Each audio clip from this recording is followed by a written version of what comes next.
Hello, good morning friends. Welcome to our YouTube channel MR Classes and Physical Academy. Today I am going to discuss the remaining few points which was covered in the last class, which is based on preposition. So we have covered around 3 points on last class, and today we will discuss the remaining 2 points which is on preposition. So just for a quick revision, the point which we have discussed on the last class, first when we use on, the first time when we use on is जब किसी सतह को बताने के लिए करते हैं.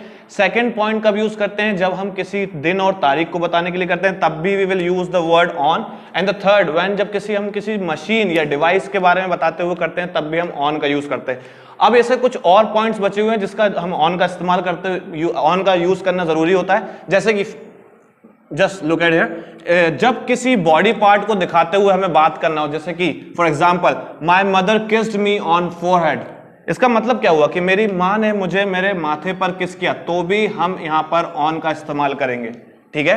Second example, she is wearing her engagement ring on her finger. इसका मतलब क्या हुआ? उसने अपनी सालगिरह की अंगूठी अपनी उंगली पर पहनी हुई है, तब भी हम लोग यहां पर ऑन का इस्तेमाल ही करेंगे, क्योंकि ये अपनी फिंगर को दिखाते हुए बोल रही है कि मैंने अपनी फिंगर पर अंगूठी पहनी है. और यहां पर क्या दिखा रहा है? ये भी अपने एक बॉडी पार्ट को दिखा रहा है. फोरहेड पर किस किया है मेरी मॉम ने.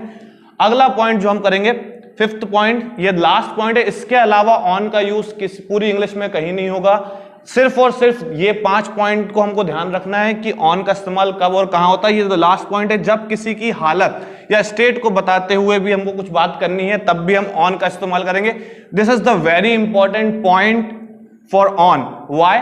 Just we will check out with the example. Suppose ABD was on fire last night. इसका मतलब क्या बता रहा है? वो एबीडी विलियर्स की स्टेट बता रहा है, उसकी हालत बता रहा है. वो कैसे थे? फायर पे थे, बहुत ही आक्रामक थे, इसलिए हमने यहां पर ऑन का इस्तेमाल किया है. AB de Villiers was on fire last night.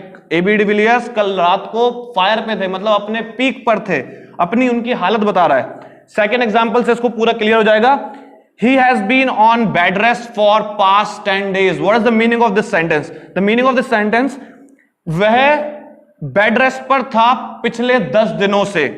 यहां पर क्या बता रहा है?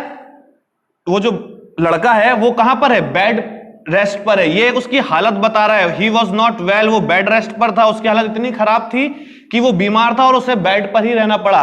तो ये पॉइंट्स हमने पढ़ लिए हैं सारे प्रीपोजिशंस के.